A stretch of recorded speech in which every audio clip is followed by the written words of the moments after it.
Wait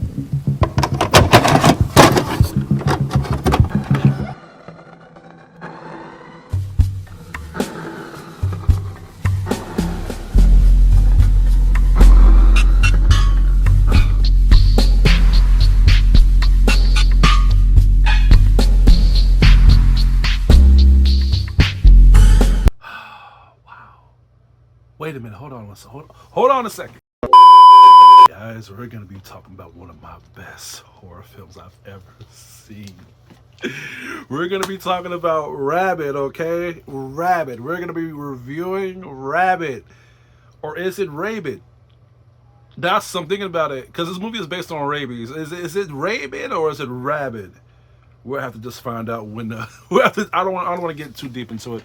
We'll have to just find out when the headline continues. Rabid is a 1977 body horror film that has been written and directed by David Kornberg. After experiencing a deadly accident riding a motorcycle, surgery leaves a Montreal motorcyclist with a blood-sucking appendage inside her. Soon she has an unstable thirst for human blood that will soon get out of control and start a deadly epidemic.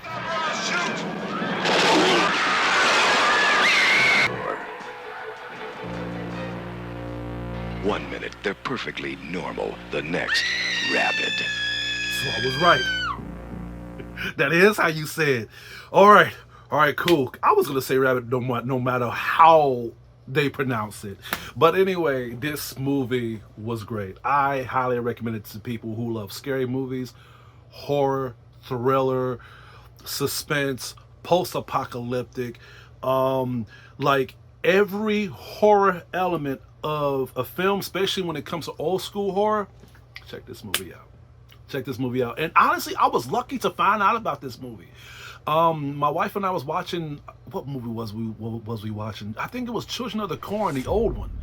And you know how they show trailers and stuff, and when they were showing this, I was like, what the hell is this movie? What? And it looked good. It looked good. I mean, y'all just seen the trailer, the headline. Y'all have to admit that shit was fucking crazy. Oh my God, I haven't felt this invested of a horror film since The Bay. But The Bay is not that old. Rabid is 1977, and I heard they made a remake of this movie that came out in 2019. I don't know. I don't know. I don't know. I don't know. I have to.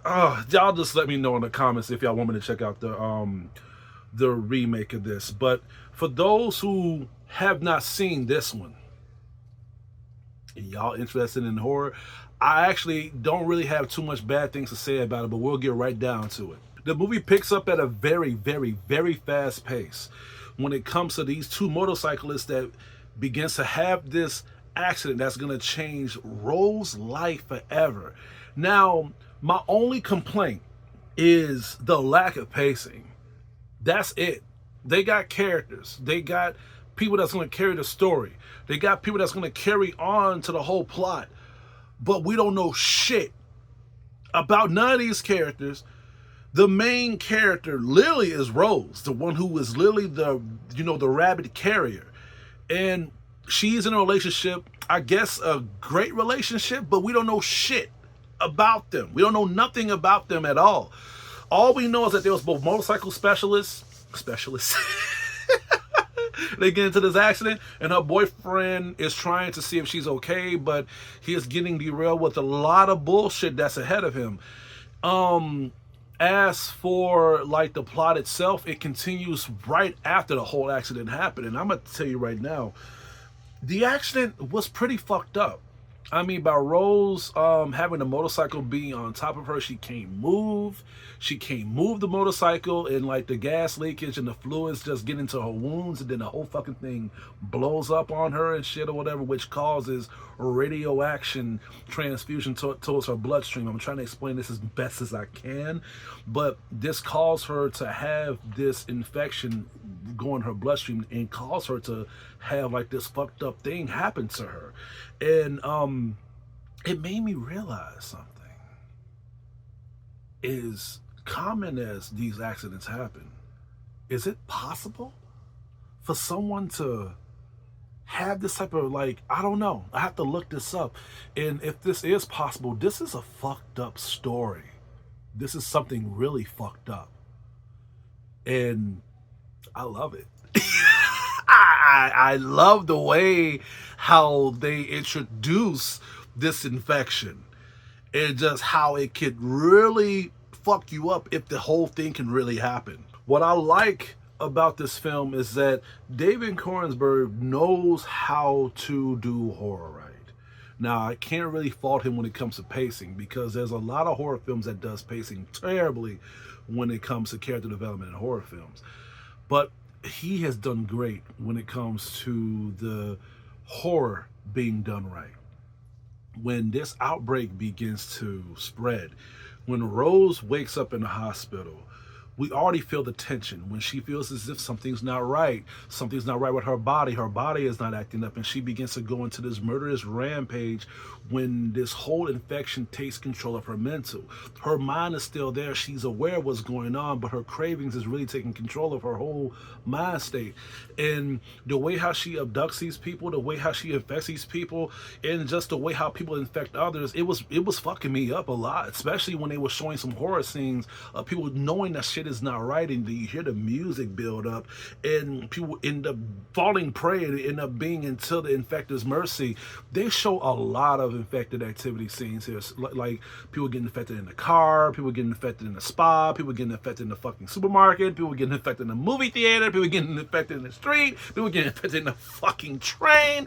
And all this is done in the most horrific way possible. Like, you're gonna be holding on to your bed sheet, you're gonna hold it on, you're gonna be holding on to your wife or your boyfriend, you're gonna be holding on to something. You're going to really feel the intensity of just you feeling as if someone is not there, because when it comes to the creepiness of abnormal shit happening into this film, it's very unpredictable. But I think the most fucked up thing that really traumatized me in this film was that it was a part where it was getting dark and they couldn't control the whole outbreak, the epidemic, and they had to quarantine the whole city. So when it was dark outside, that was when I was like, oh fuck, this is gonna be very tormentingly fucked up. Like, this is gonna be bad. But one of the characters he wanted to go home to check on his family, and you already know that something's not right, because when he goes home and he says, I'm home, no one's responding. He tries to see if the baby is okay, trying to find his wife, and I'm like, oh my god. And then what I like about films like this is that sometimes they build up tension by having like a horror theme in the back of the, in the background, so it can give you that sense. But on that scene, what really gave me chills was the fact that there was no sound at all. It was completely quiet, like you was literally just witnessing the shit that was happening. That would fuck me up. That would fuck me up for the rest of my fucking life, dude. I think that part of that movie is literally an A+. I wish I can rate that scene throughout the whole movie, but I really can't do that. Let's talk about the carrier of the whole Rabid virus herself, and that is Marilyn Chambers. She did a damn good job.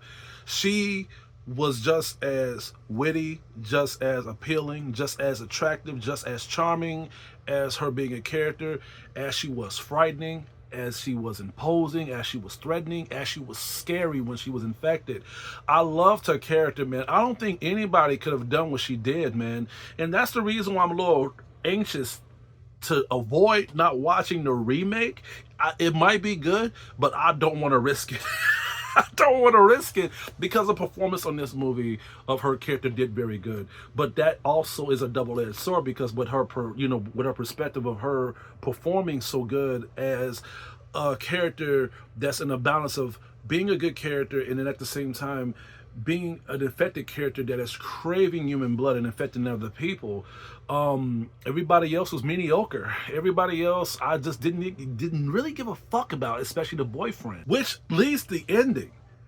They had a lot of things going on with the ending, to the point where they had to wrap it up with a whole romantic tragedy scene with her and her boyfriend. And I wasn't sad. I wasn't like feeling bad about the relationship, because again, I don't know anything about them at all. In fact, the shit that Rose was doing, I was like, nah, man, I don't really care. I feel like the ending could have been it could have been handled better. The ending could have been handled in a way where we could have felt more gravitation with the characters. But again, it starts off with the whole entire first piece of the project. If they would have focused more on just the pacing of the characters before the whole crash started, then maybe I would have felt some attachment to the whole scenario of this whole film.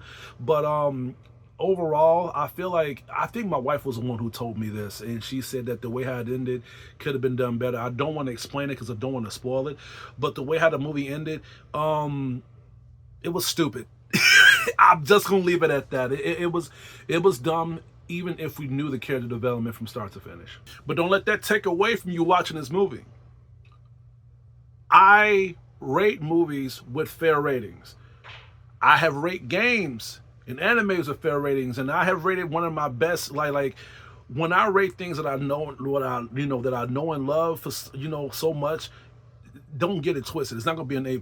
I have to show it tough love. It's like me grading my kids or some shit, And with Rabid, it's one of the best films I've ever fucking seen. But at the same time, by me loving it so much, I gotta show it tough love, and it hurts so much to do this. But I feel as if I'm gonna recommend it to you guys need to be aware of the issues and the flaws that this movie has. But that's what makes this movie beautiful. It's the fact that when this movie has these problems or whatever, and it's still fucking good, it still pulls you in, it still gives you the fear aspect, and it does everything right when it comes to the horrific aspects of the gravitational tone of entertainment. It's a masterpiece, and they know this because we got a remake. That's all I gotta fucking say.